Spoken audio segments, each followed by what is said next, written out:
दोस्तों, आज महीने का आखिरी दिन, नवंबर महीने का आखिरी दिन 30 नवंबर, और आज का शुभ विचार कोर्स हमारा है, there are two things, action and the impact behind the action. There are two things, action and the impact behind the nation. Even if the action is ordinary, the impact must be positive, productive and creative. Even if the action is ordinary, the impact must be positive, productive and creative. और इसके साथ ही आज एक बहुत ही शुभ दिन है और वह है गुरु पर्व, गुरु नानक जी का जन्मदिन. गुरु नानक जी का एक ऐसी शख्सियत जिन्होंने सिख धर्म की स्थापना की, और सिख धर्म के पहले गुरु नानक जी, जिनका जन्म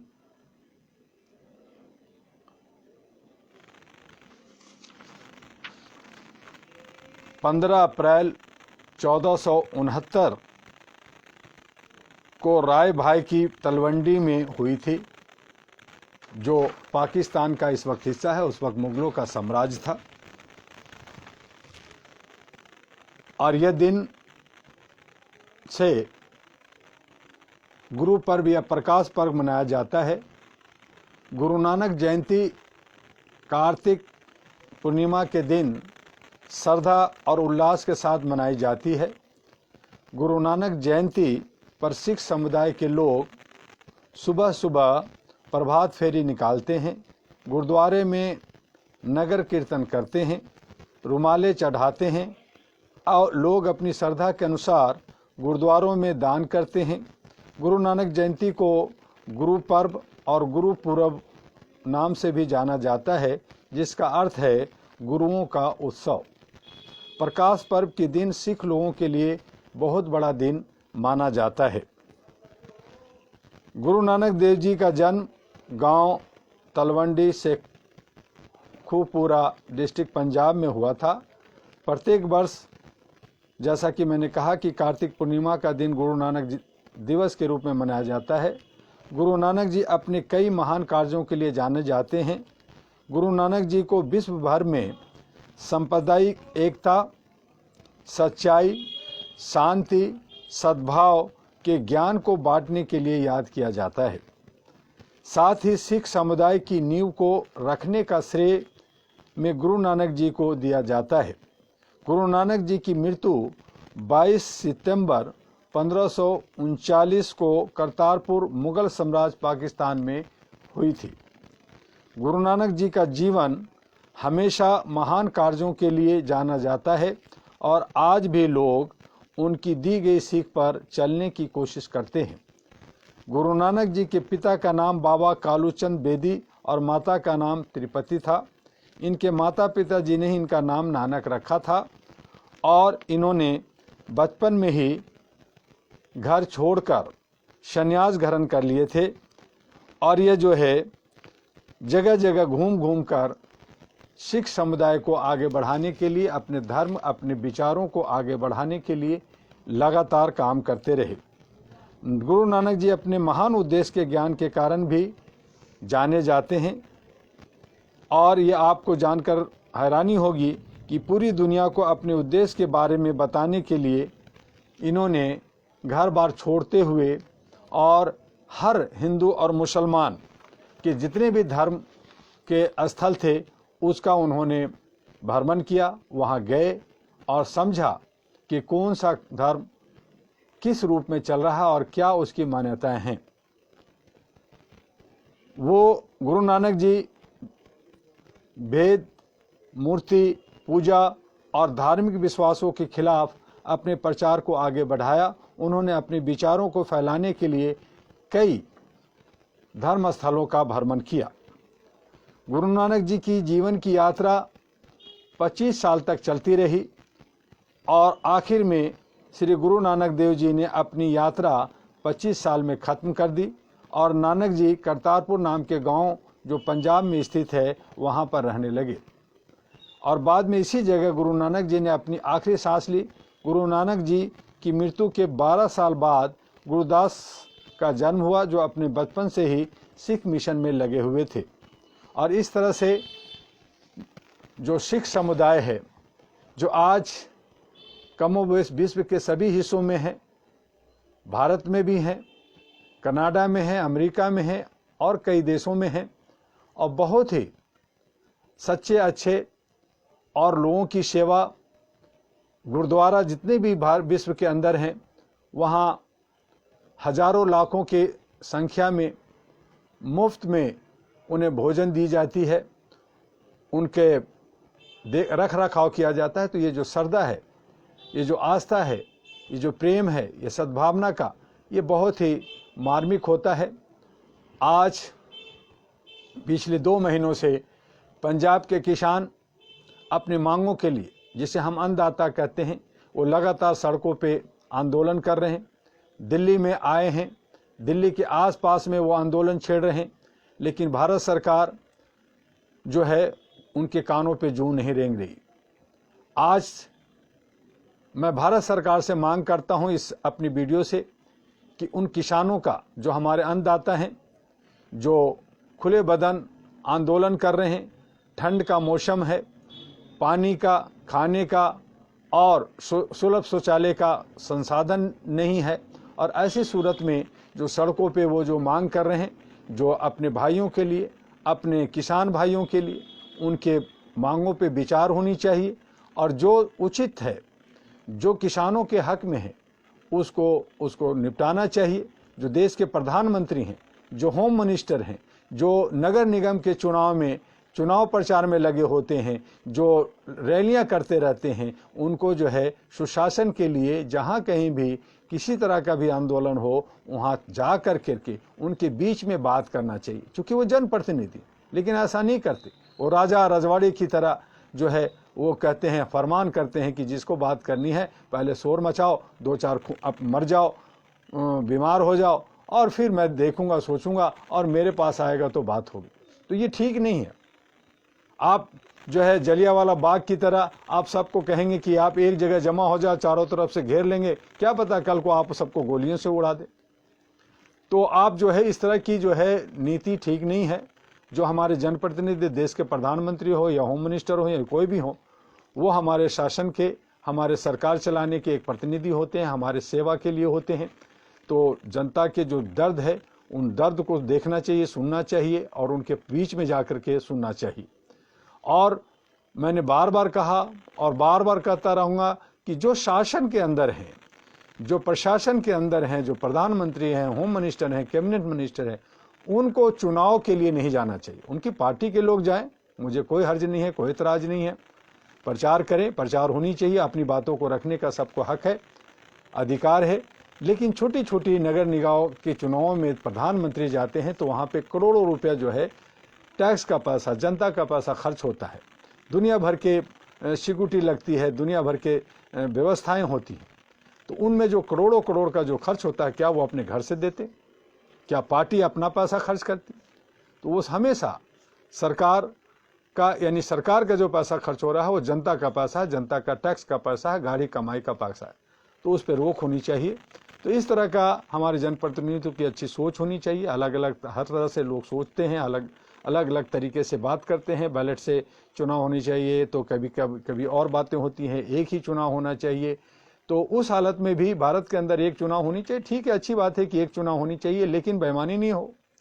उसके लिए इलेक्शन कमीशन को बहुत पावर होनी चाहिए, उसमें स्वच्छता होनी चाहिए, उसमें जो है लोगों के जो है रिकॉल सिस्टम होने चाहिए। जनता का जो हित में जो काम होता है तो उसको लोग जो है तरीके से काम करें, तो मुझे कोई दिक्कत नहीं। तो इस तरह से हम लोग जो है, आज गुरु पर्व एक शुभ दिन है। हम भी, आप सब भी, जितने भी गुरु हैं, जितने भी ज्ञान को हमें प्रचार प्रसार किया है, वो सभी श्रद्धेय हैं, वो महान हैं। चाहे वो मुसलमान के गुरु हैं, चाहे वो सिख के हैं, चाहे ईसाई के हैं, चाहे वो जैन के हैं, चाहे बुद्धिस्ट के हैं। लेकिन हम लोग आज जिन्हें हम समझते हैं कि वो ज्ञानी हैं, उनको हम गुरु नहीं मानते, उनको सीधा हम लोग भगवान मान लेते हैं। और वो जो है भगवान बन करके हमारे बीच में, जैसे आसाराम है, राम रहीम है, रामफल है, और बहुत सारे लोग हैं जो हमारे विश्वास को तोड़ते हैं, हमारी श्रद्धा को बर्बाद करते हैं। तो ये भगवान मानना या गुरु मानना आज के दिन में बहुत मुश्किल हो गया है। तो जो लोग ज्ञानी हैं, बुद्धिजीवी हैं, वो बेशक वो हमारे गुरु हैं, भगवान के तुल्य हैं, तो उन्हें हमें मानना भी चाहिए। लेकिन अंधभक्तों की तरह जो आज जो परिपाटी चली है अंधभक्तों का, तो अंधभक्तों की तरह नहीं, आंखें खोल करके समझदारी से अपने आप को बढ़िए, मानवता को बढ़ाते हुए, इंसानियत को बढ़ाते हुए, ह्यूमैनिटी को बढ़ाते हुए। इसलिए all India human rights association पिछले 33 वर्षों से इसके लिए लगातार प्रयास किया। हमारे भारत के अंदर 256 भाषाएं, बहुत सारे समुदाय के लोग रहते हैं, अलग अलग विभिन्नता है, विभिन्नताओं में एकता को लेते हुए हम लोग जो है भारत में रहते हैं। तो ये बहुत ही खूबसूरत है, एक बगीचा है, और बगीचे के अंदर तरह तरह के फूल होते हैं जिसको खुशबू हम उसको लेते हैं, और वो होना चाहिए। तो स्वच्छता के लिए साथ होना चाहिए, निर्भक्ता के साथ होना चाहिए, राष्ट्रभक्ति के साथ होनी चाहिए। लेकिन चंद साल, 2 साल, 5 साल की सरकार चलाने के लिए, गद्दी को, चेयर को पकड़ के रहने के लिए जो हम चरपरपन करते हैं, गलत तरीके से जाते हैं, लोगों की खून करते हैं, लोगों के शोषण करते हैं, शोषित करते हैं, दोहन करते हैं, ये ठीक नहीं है। कब तक रहोगे? एक कोई भी व्यक्ति जीवन अगर मान लीजिए 70 साल है, 80 साल, तो 80 साल तक वो प्राइम मिनिस्टर नहीं रहता, 80 साल तक वो कैबिनेट मिनिस्टर नहीं रहता। तो किस धुन में रहते? अभी भी आज नवंबर 30 खत्म हो रहा है, अभी 31 दिन ये साल को ख़त्म होने में लगता है। मुझे लगता है कि 31 दिन में न जाने कितने महारथी, जिनको हम कहते हैं कि बड़े हमारे लीडर्स हैं, बड़े अच्छे लीडर्स हैं, बड़े ज्ञानी लोग हैं, जिनको रहना चाहिए और बहुत कुछ हमें देश के लिए देने के लिए वो हैं। लेकिन क्या पता, जैसे बहुत सारे हमारे लोग चले गए, दुनिया छोड़ दिया, अभी 31 दिन में न जाने कितने और भी चले जाएंगे। आगे का साल कैसा होगा ये तो आने वाला बताएगा, और इस पे हम बहुत सारी बातें करेंगे, शुभकामना भी देंगे। 10 दिसंबर हमारा आ रहा है, मानवाधिकार दिवस आ रहा है यूनाइटेड नेशन द्वारा। 10 दिसंबर जो है मानवाधिकार दिवस मनाया जाता है। उस दिन हमारे बहुत बड़े कार्यक्रम दिल्ली में हम लोग करते रहे हर साल, लेकिन इस साल कोविड-19 की वजह से हम लोग वर्चुअल प्रोग्राम करने जा रहे हैं, जिसमें 3 कार्यक्रम होंगे।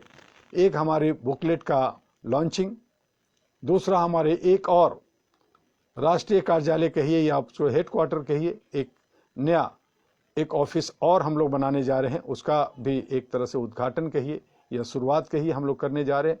और कुछ मानवाधिकार पे, ह्यूमन राइट्स पे आपसे बातें होंगी।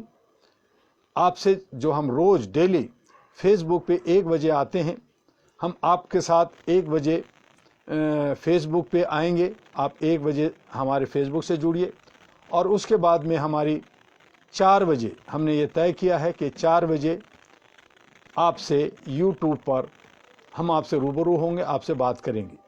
तो 10 दिसंबर को 1 बजे फेसबुक पे और 4 बजे यूट्यूब पे हम आपसे रूबरू होंगे।